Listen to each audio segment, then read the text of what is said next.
안녕하세요. 예, 백성혜입니다. 오늘 여러분하고 저희가 같이 공부할 과학의 내용은 산하고 산소하고 그리고 산화의 관계에 대해서인데요. 그 전에 한번 제가 질문을 하나 드려볼게요. 여기 지금 오렌지가 있고 그 다음에 여기 귤이 있는데 이런 걸 보면 어떤 맛이 날 것 같으세요? 예, 이러한 신맛이 나는 것을 우리가 산의 성질이라고 배웁니다. 이러한 산의 중요한 성질은 항상 염기의 성질하고 짝을 지어서 우리가 배우게 되는데요. 화학에서는 굉장히 중요한 그 물질의 성질과 반응으로 산과 염기의 성질 그리고 그 반응에 대해서 배웁니다. 근데 그거랑 또 달리 산화와 환원에 대해서도 배워요, 저희가. 그게 또 하나의 화학에서 배우는 중요한 반응인데요. 화학이라는 학문 자체가 물질의 성질과 그 변화를 다루는 학문인데 그 성질과 변화에서 가장 중요한 것이 보통 산염기의 성질과 그 변화, 그 다음에 산화환원이라는 그 과정을 통한 물질의 변화, 이 두 가지가 가장 중요합니다. 그래서 중학교, 고등학교를 거쳐서 화학에서 배우는 가장 중요한 내용을 오늘 다루려고 하고 있습니다. 자, 그러면 산은 항상 염기랑 짝을 이루고요.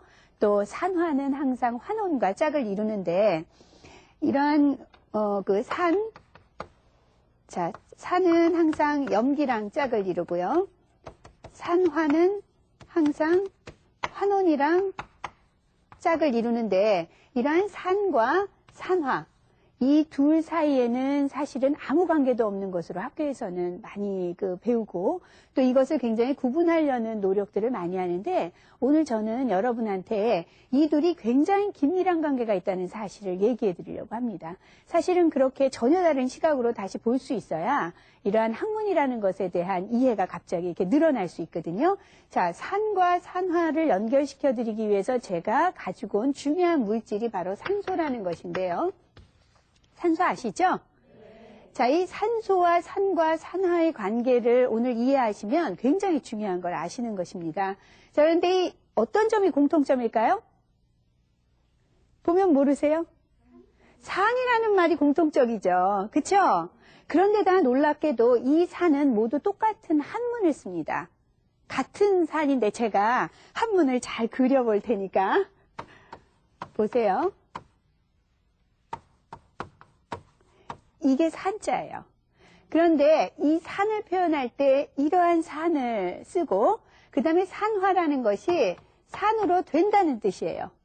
그래서 산으로 되는 것이 산화입니다. 그 다음에 산소라는 것은 뭐냐면 산이 되는 이게 뭐냐면 근본 원소라는 소리거든요. 근본이 된다는 그 바탕 소자인데 그래서 산이 되는 근본 물질이라는 뜻이 산소예요. 그렇기 때문에 이 셋은 굉장히 긴밀한 관계가 있어요.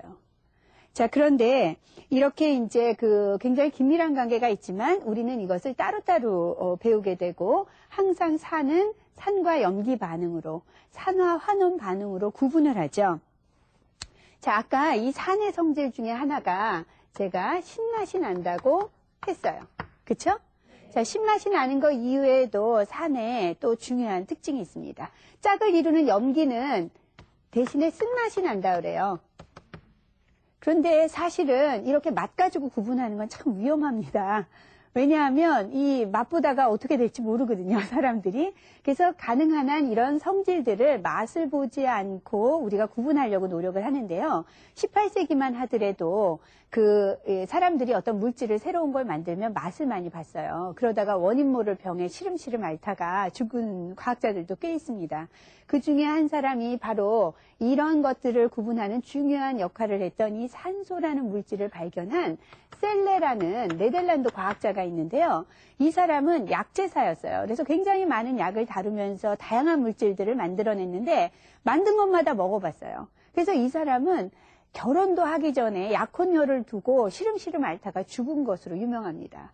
그래서 이 산소를 사실은 제일 먼저 발견했음에도 불구하고 영국의 프리스틀리라는 다른 과학자가 오랫동안 산소를 최초로 발견한 줄 많은 사람들이 알게 됐어요.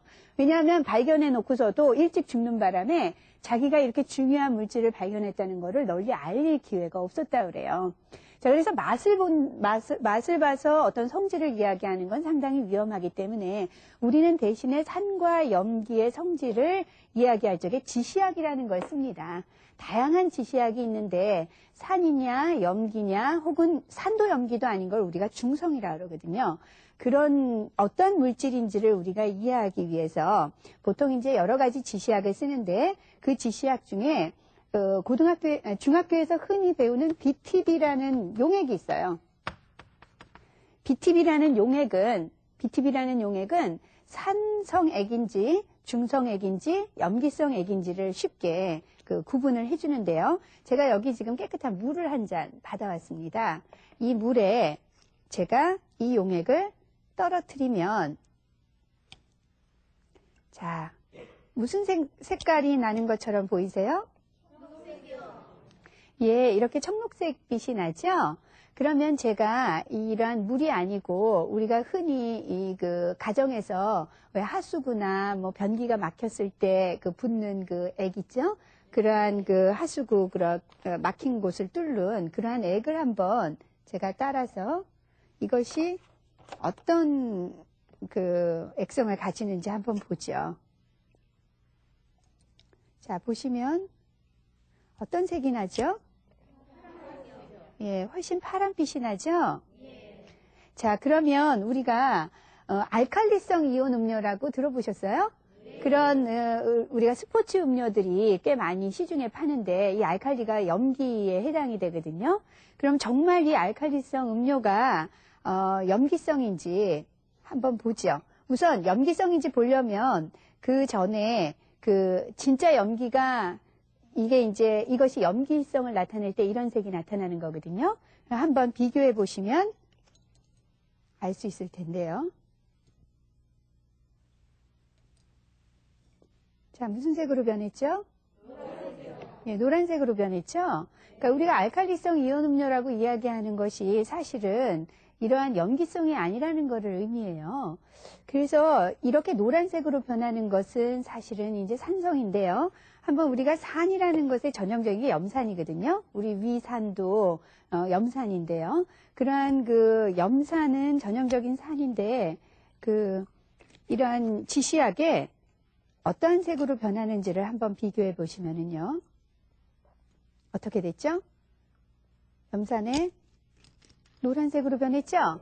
그렇죠? 그러니까 결국 우리가 알칼리성 이온 음료라고 얘기하는 게 실제로는 산성이라는 뜻이에요. 그래서 제가 가정과 선생님한테 여쭤봤어요. 아니, 우리가 음식에도 산성 음식, 알칼리성 음식 혹은 그렇게 얘기를 하는데 화학에서 얘기하는 산염기하고는 영 다른 것 같다. 그랬더니 말씀하시기를 우리 몸에 들어가서 분해되면서 어떤 성질을 띠는가로 이런 음식의 산성염기성을 결정하신다는 거예요. 우리 몸에 들어가기 전에 알칼리성 이온 음료는 확실히 산성이라는 것을 알고 계시면 좋을 것 같습니다. 뿐만 아니라 이제 몇 가지 더 실험을 해볼 수 있는데 우리가 탄산음료라고 얘기하는 거 있죠? 그런 사이다 같은 게 이제 탄산음료인데 이거는 당연히 탄산이라는 게 산성이 들어갔다는 소리겠죠? 그러니까 이 산성음료도 이제 제가 보여드리면 거품이 좀 나지만 자, 이 거품이 바로 이산화탄소가 물에 녹아서 탄산이 되는 거예요. 무슨 색을 띠죠? 노란색을 띠죠? 그쵸? 그럼 이것저것 해보는 김에 마지막으로 가정에서 쓰는 락스 많이 쓰죠? 살균 소독제로. 자, 이거는 손에 묻으면 위험할지 안 위험할지 중성이면 그리 위험하지 않을 거예요. 그쵸? 그렇지만 산성이나 염기성이면 이제 몸에 위험할 텐데 어디 한번 어떤 액성인지 확인을 해보죠. 무슨 색일까요? 락스는 파랗게 변했다는 소리는 염기성이라는 소리죠? 이 염기성의 특징이 손에 단백질 같은 걸 다 녹입니다. 그래서 락스를 고무장갑을 끼지 않고 막 하면 지문도 다 달아 없어지고요. 단백질이 녹기 때문에 굉장히 독하죠. 그러니까 조심하셔야 됩니다. 자, 이렇게 어떤 우리가 쓰는 모든 액체들은 이런 액성을 구분할 수가 있는데요. 자, 이렇게 맛이나 혹은 어떤 지시약의 색변화, 변화 가지고 산인지 염기인지 물질을 구분하던 시절이 있었어요. 그런데 화학이 발달하면서 그러한 물질들의 어떤 성질로 구분하지 않고 그 근본이 되는 원인들을 가지고 이제 산인지 염기인지를 나누기 시작했는데요. 그 첫 번째가 바로 산소에 대한 것입니다. 뭐냐 하면 셀레도 아까 산소를 발견했다 그랬죠? 그런데 셀레는 일찍 죽는 바람에 영국의 프리스틀리라는 그 과학자가 또 산소를 발견했다고 그랬어요. 근데 이 사람이 발견한 산소를 과학 교과서에서 나오는 라보아지에라는 이 사람이 이 발견한 산소에 대한 이야기를 들었는데 이 두 사람은 이름을 다르게 붙였거든요. 산소의 이름을 자기가 좋아하는 이름을 붙였어요. 그런데 이 라보아지에가 이 산소란 이름을 처음 붙였어요. 왜냐하면 자기가 이 산소의 성질을 잘 연구해 보니까 이 기체, 산소라는 이 기체와 만나는 물질들은 다 산이 되더라는 거예요. 그래서 산소와 어떤 물질이 만나면 물질과 산소가 만나면 항상 그 물질이 산이 되기 때문에 이 기체는 산으로 만드는 근본 성분을 갖는 것임에 틀림이 없다라고 해서 이 이름을 최초로 산소라고 붙여요. 라부아제가 그렇게 이름 붙인 다음에 오늘날까지도 우리는 그 기체를 산소라고 부릅니다. 그래서 많은 사람들은 산이라는 것은 산소와 만났을 때 만들어지는 물질이라고 오랫동안 생각을 했어요. 그게 산과 산소가 같은 글자를 쓰는 이유예요. 그런데 나중에 그 아레니우스라는 또 다른 과학자가 이 과학자는 나중에 노벨상을 받습니다. 이걸로. 그런데 잘 보니까 꼭 산소가 없어도 산이 되더라는 거예요. 제가 아까 염산 보여드렸죠? 그 염산은 수소를 우리가 H라고 표현을 하는데요. 수소하고 염소라고 이야기를 하는 Cl이 있어요. 이 두 가지 물질이 만나면 우리가 흔히 얘기하는 염산이라는 것이 만들어지는데 이 염산이 굉장히 전형적인 산의 성질을 나타내거든요. 아까 지시약의 색도 변하고 염산이 위에 있다고 그랬죠? 우리가 신트름하면 신맛 나죠. 위산이 올라와서 그렇다고 그래요. 이 위산이 가둬든다는 게 다 신맛이 나는 것인데 전형적인 성질을 가지고 있지만 산소하고 아무 상관이 없는 거예요. 그래서 나중에 이 아레니우스는 뭐라고 얘기했느냐 하면 산이라는 것은 이렇게 수소를 낼 수 있는 물질이 바로 산이다. 그러니까 이 염산이 바로 산이라고 그랬어요. 염산이 산인 이유는 이 염산 중에 H가 떨어져 나가면 말이에요. H가 떨어져 나가면 얘가 H+가 돼요. 이렇게 되는 것이 즉 H+를 낼 수 있는 물질이 산이다라고 아레니우스가 얘기하면서 이제 이 라부아지에의 이야기가 이제 틀렸다고 얘기하고 이 사람은 이걸로 굉장히 유명해지는데요. 지금 여기서 이게 상당히 좀 어려울 수가 있어요. 중학생들도 여러분 자녀분들도 이런 걸 배울 때 이렇게 플러스 기호가 나오기 시작하면 갑자기 어려워지기 시작하는데 그걸 제가 좀 설명을 해보기 위해서 여기 모형을 좀 제가 하나 가지고 왔어요. 제가 이것을 이제 눈에 보이지 않지만 우리가 보일 수 있도록 이게 Cl이라고 제가 염소를 표기했다고 생각하시면 염소라는 원자라고 생각을 해보시고요. 그다음에 이 작은 것을 제가 수소 H라고 우리가 표현을 하는데 이 수소라고 한번 해보죠. 자, 그러면 이 수소와 그 다음에 염소를 이렇게 연결한 것이 바로 염산이라는 물질이에요. 이런 물질이 있어요. 이게 염산이란 물질인데 아레니우스가 뭐라고 얘기했느냐면 이것이 말이에요. 헤어질 수도 있겠죠? 헤어질 적에 이게 지금 연결한 이게 이제 전자에 해당을 하는데 이 전자가 공평하게 지금 반반 나누어져 있는데 서로 헤어질 적에도 반반 나누면 좋겠지만 실제로는 이 염소가 훨씬 이 전자를 잡아당기는 힘이 세요. 그래서 서로 헤어질 적에는 항상 이렇게 헤어집니다. 그러니까 H는 전자를 모두 Cl에게 뺏기고 이렇게 떨어져 나오는 거예요. 서로 이온할 때. 서로 헤어질 때 그렇게 되기 때문에 이렇게 해서 전자를 잃고 수소가 나올 때 우리는 이 수소를 어떻게 표현하느냐 하면 H+, 즉 전자를 다 잃어버리고 나온 수소라고 표현을 하는 거죠. 이런 물질이 존재하면 바로 이제 산이 되는 거예요. 그래서 아레니우스는 이 염산이 산이다. 왜냐하면 H+를 항상 내놓을 수 있기 때문에 라고 이야기를 했어요. 이해하시겠어요? 자, 그러고 나서 오랫동안은 산이나 염기는 이렇게 H+를 낼 수 있느냐, H+를 받을 수 있으면 반대로 염기겠죠.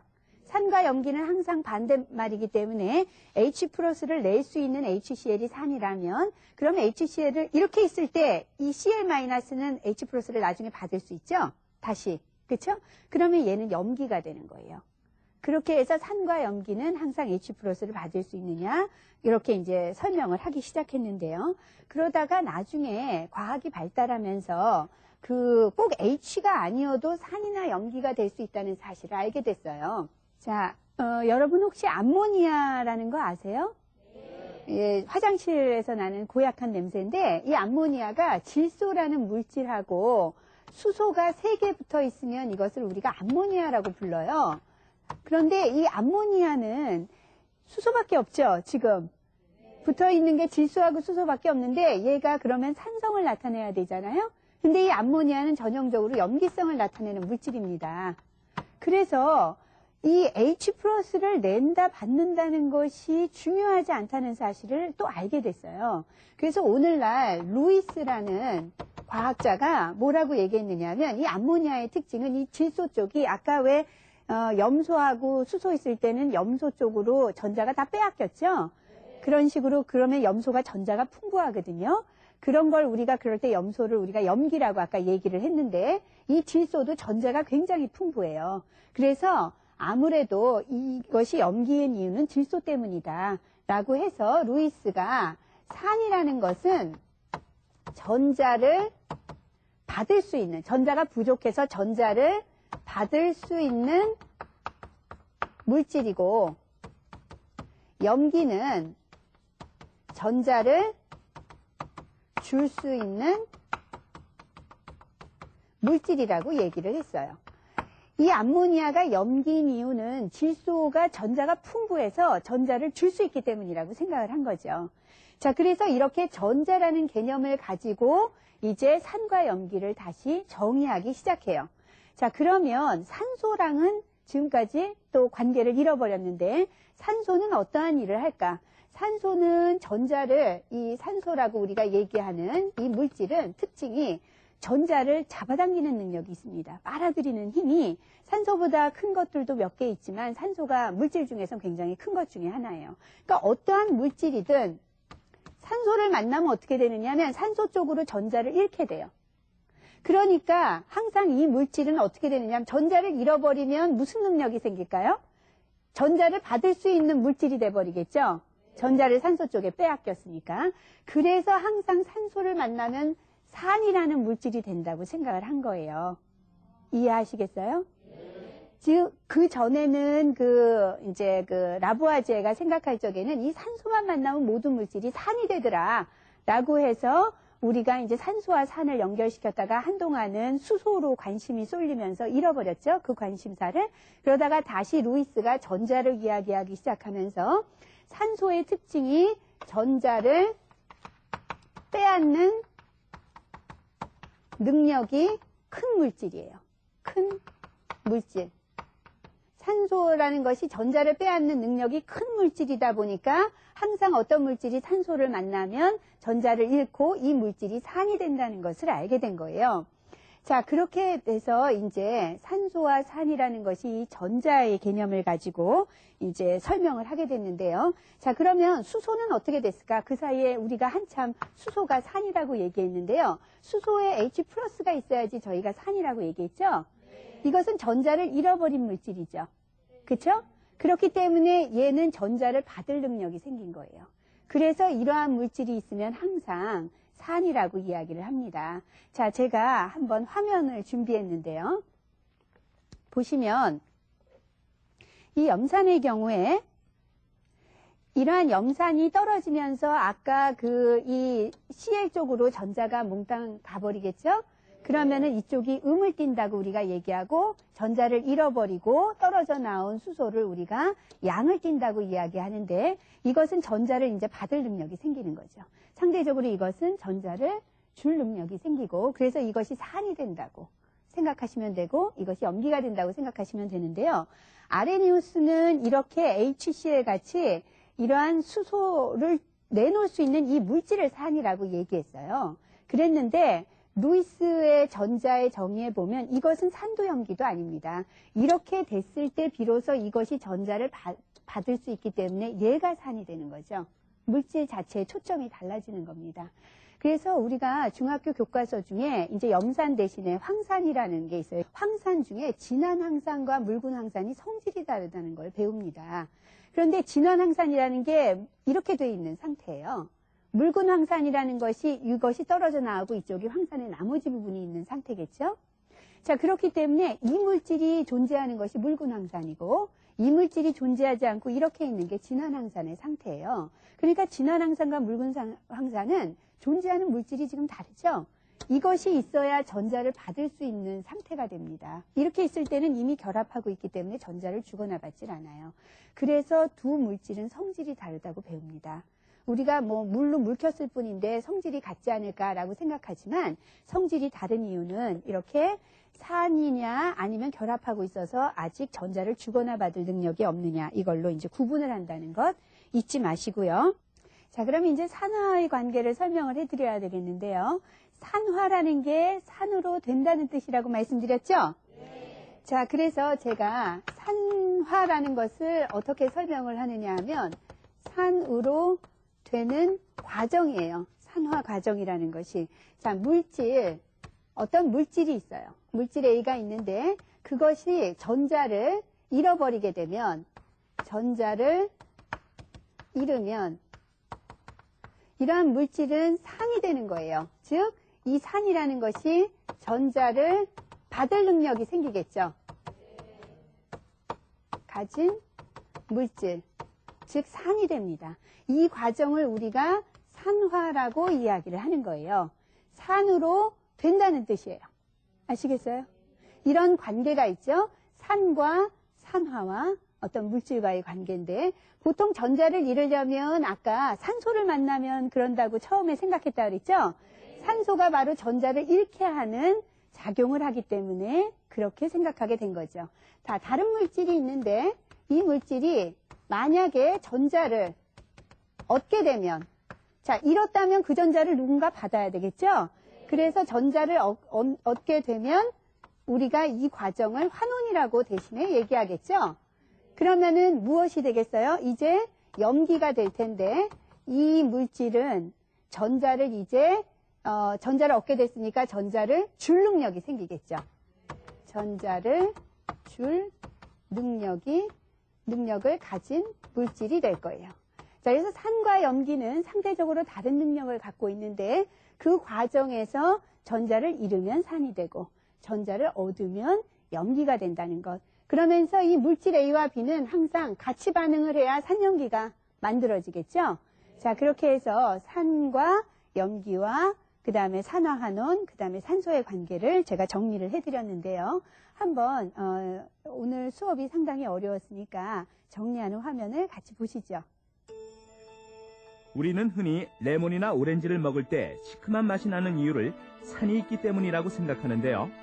그런데 이러한 산이 산소, 산화와 밀접한 관계가 있다고 합니다. 18세기 과학자 라부아제에는 산을 산소 기체와 만나는 물질로 정의하였고 19세기 말 아레니우스는 수소 양이온을 내는 물질을 산이라고 정의했습니다. 하지만 아레니우스의 주장은 질소와 수소로 이루어진 물질인 암모니아에 의해 깨지게 되었는데요. 수소 양이온이 있음에도 불구하고 암모니아가 염기의 성질을 가지고 있었기 때문입니다. 따라서 그 후 루이스는 전자를 받을 수 있는 물질을 산이라고 정의했는데요. 현재 우리는 산의 개념을 이해하는 데에는 루이스의 정의가 사용되고 있습니다. 예를 들어 암모니아가 염기가 되는 이유는 구성 원자인 질소가 전자를 줄 수 있는 능력이 있기 때문이고 같은 황산이지만 진한 황산은 염기가 되고 묽은 황산은 산이 되는 이유는 묽은 황산이 전자를 받을 수 있는 수소 양이온을 가지고 있기 때문입니다. 다시 말하면 아레니우스는 염산 황성과 같은 물질 자체를 산이라고 보았고, 루이스는 물질 자체가 아니라 그 물질이 만들어낸 수소 양이온을 산이라고 본 것이죠. 이러한 원리에 따라 산, 산소, 산화의 관계를 정리해보면 산소의 가장 큰 특징은 전자를 뺏어가는 것이고, 따라서 산소를 만난 물질은 전자를 잃고 전자를 받을 능력이 생기면서 산이 되는 것입니다. 그리고 이처럼 산이 전자를 잃고 산이 되는 과정을 산화라고 부릅니다. 잘 보셨나요? 네. 예, 제가 마지막으로 정리하는 의미로 한 가지 그 실험 예를 좀 보여드리겠습니다. 이게 염산인데요. 염산은 어떤 능력이 있다고 그랬죠? 전자를 받을 능력이 있는 물질이라고 그랬죠? 자, 그리고 제가 이거 금속을 하나 가져왔는데요. 이 금속은 반짝반짝하죠? 그쵸? 이러한 반짝이는 성질이나 또 막 휘어지죠? 금속은? 자, 이런 휘어지는 성질, 또 전기를 통하죠. 그런 모든 성질들은 금속에 풍부한 전자가 있기 때문입니다. 그래서 이렇게 금속과 산은 항상 반응을 하게 되어 있어요. 한쪽은 전자가 풍부하고 한쪽은 전자를 받을 능력이 있는 물질이죠. 자, 그래서 염산을 붓고 이 염산에 제가 금속을 넣으면 이 어떤 일이 생기느냐 하면 반응이 막 시작이 됩니다. 그래서 이 어떤 일이 있느냐, 지금 산에서 막 전자를 금속으로부터 빼앗아 가고 있는 중이에요. 즉 산화가 일어나는, 금속 입장에서 보면 전자를 잃고 있는 과정이라 산화가 일어나는 과정이고, 염산 입장에서 보면 지금 전자를 막 받고 있는 환원이 되는 과정이죠. 이러한 과정을 여러분들이 쉽게 관찰하실 수가 있습니다. 자, 오늘 산, 그리고 염기, 산화, 환원, 그리고 그것에 관계에 있었던 산소, 즉 전자를 빼앗을 능력이 큰 물질과의 관계를 오늘 설명해 드렸는데요. 오늘 자녀들한테 이런 것들에 대해서 한번 찬찬히 설명을 해 주실 수 있었으면 좋겠습니다. 혹시 질문 있으시면 질문 받아볼까요? 네. 네, 선생님 질문이 있습니다. 네, 우리 주변에 알칼리성과 산성이 어떤 것이 있는지 궁금하거든요. 네, 오렌지나 귤을 아까 보여드렸는데 그런 것들도 산성이고요. 또 식초 같은 것들도 산성인데 주변에서 염기성으로 제가 찾아보니까 락스나 뭐 이런 몇 가지밖에 없더라고요. 그래서 보니까 염기성은 단백질을 녹이는 물질이기 때문에 상당히 위험해서 우리 주변에서 흔히 보기는 좀 어려운 것 같습니다. 취급도 주의해야 되고요. 옛날에는 양잿물이 바로 염기성에 해당이 됐던 것 같아요. 근데 요새는 양잿물을 많이 안 쓰죠. 예, 그래서 그러한 산성이 훨씬 찾기가 쉬운 것 같다는 생각이 들고요. 한번 여러분들이 찾아보시고 그런 산성 염기성의 다양한 사례들이 생각나시면 EBS 홈페이지에 올려주시면 저도 큰 도움이 될 것 같습니다. 여러분 오늘 공부하시느라고 수고 많이 하셨습니다. 안녕히 계세요.